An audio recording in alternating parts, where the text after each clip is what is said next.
Hello class 10।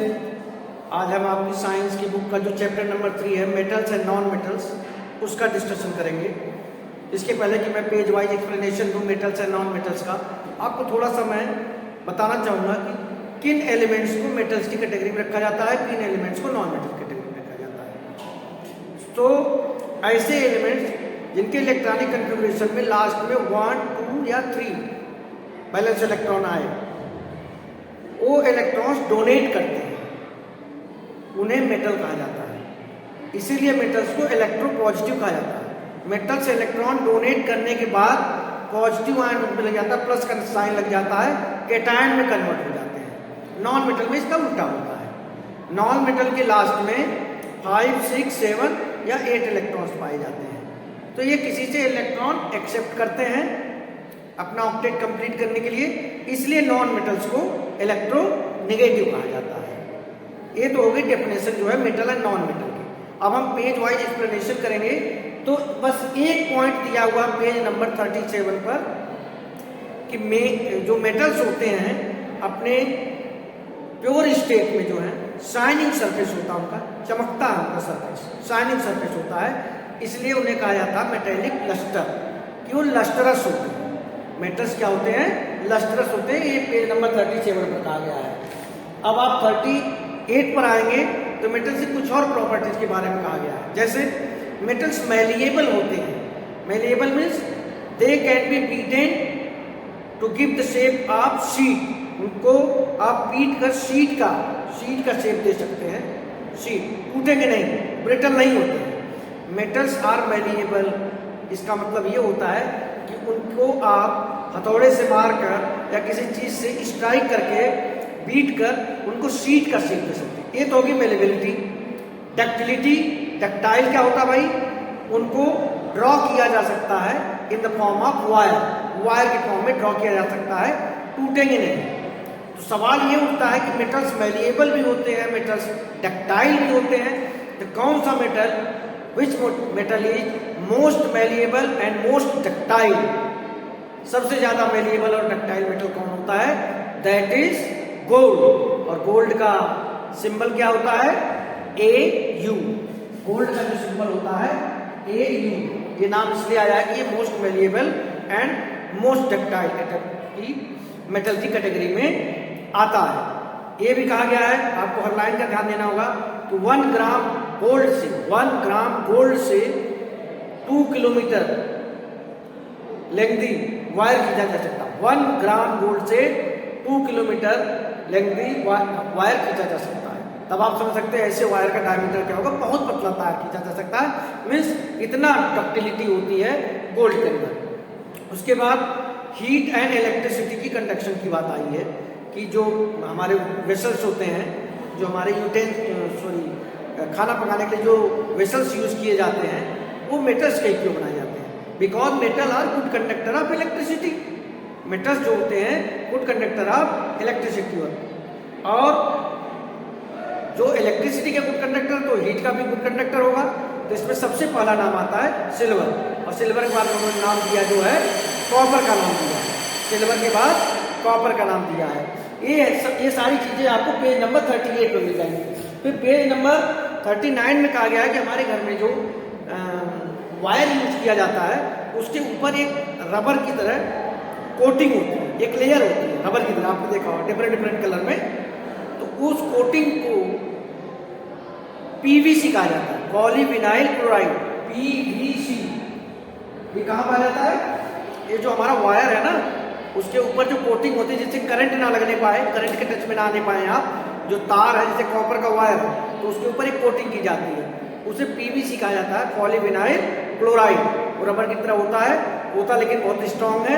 तो वहां से करंट पास आउट करेगा तो उस वायर को कोई टच करेगा तो करंट नहीं लगेगा। अब इसके बाद जो मोस्ट इंपॉर्टेंट चीजें निकल कर आ रही हैं, उसके बाद उन्होंने नॉन मेटल्स के बारे में ऐसे ही बताया है कि नॉन मेटल्स के अंदर ये प्रॉपर्टी नहीं पाई जाती है जो मेटल के अंदर, ductility, malleability, good conductor of electricity. आपको ये भी ध्यान रखना होगा कि हर मेटल गुड कंडक्टर ऑफ, जैसे कि आपका लेड हुआ और आपके 1-2 मेटल और होते हैं, वो इतने अच्छे कंडक्टर नहीं होते हैं इलेक्ट्रिसिटी और हीट के जितने कि आपके सिल्वर, कॉपर, ये सारी चीजें होती हैं। बहुत इंपॉर्टेंट है। स्टार्ट तो होता है पेज नंबर 39 से, लेकिन 40 तक जाता है। एक्सेप्शन, सबसे पहले तो आप एक्सेप्शन का मतलब समझो। एक्सेप्शन मतलब होता क्या है? जैसे कहा जाता है कि मेटल्स सॉलिड स्टेट में पाए जाते हैं, मेटल्स ज्यादातर सॉलिड स्टेट में पाए जाते हैं, लेकिन मरकरी, इसका सिंबल क्या होता है? Hg, वो लिक्विड स्टेट में पाया जाता है। तो ये एक एक्सेप्शन हो गया। भाई सारे मेटल सॉलिड स्टेट में पाए जाते हैं, लेकिन मरकरी जो है आपका लिक्विड स्टेट में पाया जाता है। वही मरकरी जो आपके थर्मामीटर में पाया जाता है। इसके आगे भी आपको दिया हुआ पॉइंट्स कि मेटल्स का मेल्टिंग पॉइंट जो होता है वो हाई होता है। मेटल्स जो होते हैं उनको जल्दी आप मेल्ट नहीं कर सकते। जैसे आयरन है, कॉपर है, एल्युमिनियम है, कहा जाए कि गैस पर मेल्ट कर लोगे, बिल्कुल नहीं कर पाओगे, उनका मेल्टिंग पॉइंट ज्यादा होता है। लेकिन गैलियम, इसका सिंबल क्या है? G, सिंबल नहीं दिया चाहिए। एंड सीजियम, इसका सिंबल क्या होता है? Cs। गैलियम और सीजियम, इनका मेल्टिंग पॉइंट कम होता है। ये एक्सेप्शन है। और मेटल्स के मेल्टिंग पॉइंट ज्यादा होते हैं, लेकिन गैलियम और सीजियम का मेल्टिंग पॉइंट कम होता है। आयोडीन एक नॉन मेटल है। आयोडीन 17 ग्रुप में पाया जाता है, जैसे fluorine, chlorine, bromine, iodine. Iodine वही जो आपके कॉमन सॉल्ट में पाया जाता है। आयोडीन एक नॉन मेटल है, लेकिन ये लस्टरस है। जबकि आपको क्या बताया गया था कि मेटल्स जो होते हैं वो लस्टरस होते हैं, जब अपने प्योर फॉर्म में होते हैं। लेकिन आयोडीन एक अकेला नॉन मेटल है विच इज लस्टरस, जो शाइनिंग सरफेस होता है आयोडीन का। Non metals bad conductor of electricity होते हैं, metals good conductor of electricity होते हैं। लेकिन नॉन मेटल का ही एक कार्बन के 2 इलेक्ट्रॉन्स पाए जाते हैं, डायमंड एंड ग्रेफाइट। हुआ तो नॉन मेटल ही ना graphite, but graphite is a good conductor of electricity. Non metal bad conductor of electricity होते हैं, लेकिन नॉन मेटल में एक एलिमेंट पाया जाता है कार्बन, जिसके 2 इलेक्ट्रॉन्स होते हैं, डायमंड एंड ग्रेफाइट। तो उसमें जो ग्रेफाइट होता है that is good conductor of electricity. Metals आपके बहुत स्ट्रांग होते हैं, मेटल्स आपके बहुत स्ट्रांग होते हैं, लेकिन आपके जो अल्कली मेटल्स होते हैं, लिथियम, सोडियम, पोटेशियम, ये इतने सॉफ्ट होते हैं कि दे can B cut with a knife, उन्हें आप एक चाकू से काट सकते हैं। तो ये सारी चीजें जो आपके पास जा रही हैं, ये सब एक्सेप्शन में जा रही हैं। एक्सेप्शन मीन्स कि जो रूल है, जो रूल जैसे कि आपसे बोला ना कि मेटल्स सॉलिड स्टेट में होते हैं, लेकिन मरकरी लिक्विड स्टेट में पाया जाता है। ये मैंने आपको जितने भी प्रॉपर्टीज बताई हैं, ये सब फिजिकल प्रॉपर्टीज आप मेटल की कैटेगरी में आती हैं। तो फिजिकल प्रॉपर्टी का मतलब क्या होता है कि किसी भी चीज की प्रॉपर्टी जो वो दूसरों के टच में आए भी ना हो, उसकी खुद की, जैसे मेरी अपनी हाइट, मेरा कॉम्प्लेक्शन, ये फिजिकल प्रॉपर्टी है। जैसे बताना कि सॉलिड होता है, गुड कंडक्टर ऑफ इलेक्ट्रिसिटी होता है, ये सारी उसकी फिजिकल प्रॉपर्टी है। तो केमिकल प्रॉपर्टीज के बारे में हम नेक्स्ट वीडियो में डिस्कशन करेंगे। Chemical properties means when these metals or non-metals come in touch with some other metals or non-metal, या किसी और चीज के टच में जाते हैं, तब ये कैसा रिएक्ट करते हैं, इसको केमिकल प्रॉपर्टी कहते हैं। इसका डिस्कशन हम सेकेंड वीडियो में करेंगे।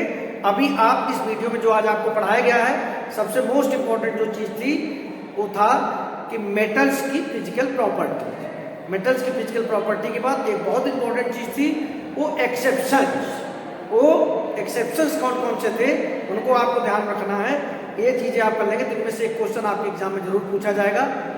इन the next video we will meet and we will discuss about the chemical properties of metals and remaining part of this chapter. Thank you.